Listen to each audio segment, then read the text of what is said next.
আল্লাহ আমাকে মাফ করে দিছে। ইয়ে, আরে আল্লাহ ওকে কিভাবে মাফ করেছে? এত অনেক বড় গুনাহগার। তাহলে চলেন ওর কাছে যাই।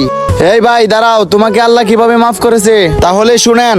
আর বন্ধুরা, এরপর কি হয় তা তো তোমাদেরকে দেখিয়ে দিব, কিন্তু তা দেখার আগে ভিডিওতে লাইক দিয়ে চ্যানেলটিকে সাবস্ক্রাইব করে দিও, কেননা আমাদের একটা ভিডিও বানাতে অনেক সময় ও কষ্টের ব্যাপার হয়। প্লিজ বন্ধুরা করে দিও। হে আল্লাহ, আমাকে মাফ করে দেন, আমি অনেক বড় গুনাহগার আর আমি অনেক বেশি গুনাহ করেছি, আর আমি জানি আপনি আমাকে মাফ করবেন না। তবুও আমি আপনার কাছে 5 বছর ধরে মাফ চাচ্ছি। আর একজন দরবেশ বাবা বলেছিল এই গাছে পাতা হলে নাকি আমার গুনাহ মাফ হয়ে যাবে, কিন্তু এই গাছে তো পাতাই ধরে না। এই বেটা আব্দুল্লাহ, তুই জীবনে যে গুনাহ করেছিস তোর জিন্দেগিতে আর মাফ হবে না, যা এখান থেকে ভাগ। হে আল্লাহ, আমি বুঝতে পেরেছি আপনি আমাকে আর কোনোদিন মাফ করবেন না, তাই আমি এই জীবন শেষ করে ফেলবো। এই দাঁড়া, আমি আল্লাহর তরফ থেকে ফেরেশতা এসেছি। আর তুই কি জানস তোর গুনাহ কেন মাফ হচ্ছে না? কেন?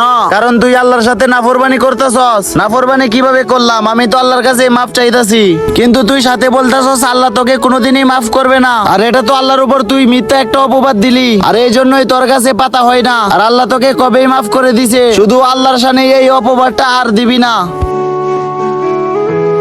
আরে আমার মরা গাছে পাতা হয়ে গেছে, আল্লাহ তো আমাকে মাফ করে দিছে।